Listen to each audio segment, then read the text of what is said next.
This is the first of a series of 4 roundtables across the country. Montreal, Calgary, and Vancouver are the other places we're going. We're proud to offer this series of roundtables with our presenting sponsor, Enbridge, here tonight. And the series of roundtables is to discuss the development of a visionary energy policy options and solutions for a Canadian energy strategy that delivers on our promise to be a clean energy superpower. And some people think the word superpower is something that harkens more back to the Cold War age when we had Studebakers and the 1972 Canada-USSR series. But this is something that we are really well positioned to take advantage of. National energy programs, lots of these types of things have been attempted in the past, national energy strategies. Ralph Torrey, who's with us tonight, he's written at least 2 or 3 of them over the last few decades. It seems that in Canada we have a real penchant for doing things that have national and strategy after it, whether it's national food strategy, national homeless strategy, national. We had the national energy program. We don't want to do that. What we want to do tonight is carve out what might be some of the fundamental parameters of a Canadian energy strategy. What's different tonight than has been the case for the last 30 or 40 years when we've had these discussions about energy is that there's an unprecedented groundswell from industry and from environmental groups, from Fort McMurray to Ottawa, hearkening to fill the vacuum of an energy strategy for Canada.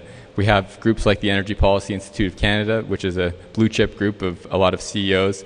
We have things like the Winnipeg Consensus, which is a huge conglomeration of think tanks, and they're all keyed in on one goal: to get a Canadian energy strategy. As we go forward in this discussion, I think there's 3 things that are really going to define the conversation.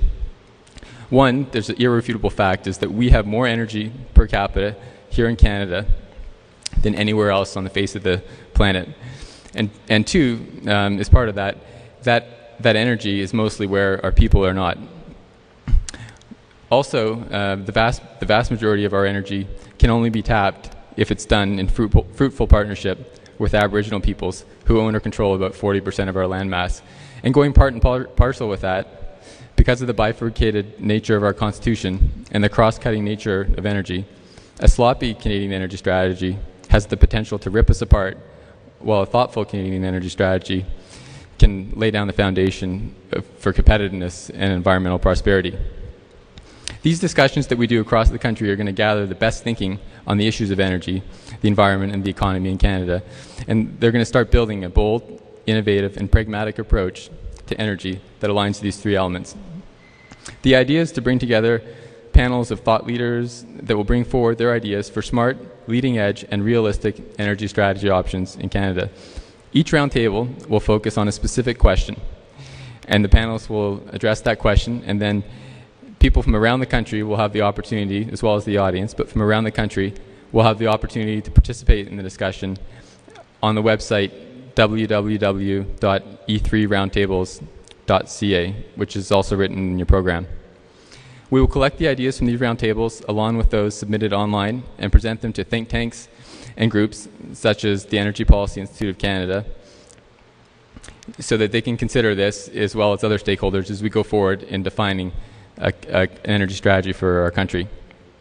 Just before putting it off to the interesting part of the evening, I'd like to thank all of our sponsors and our partners that have helped make this series possible.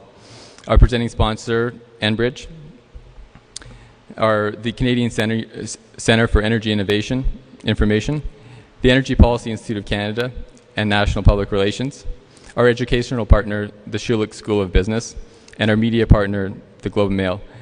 Before I turn it back to Evan to introduce our panelists and get the event going, I wanted to introduce the question that we're going to try and tackle tonight.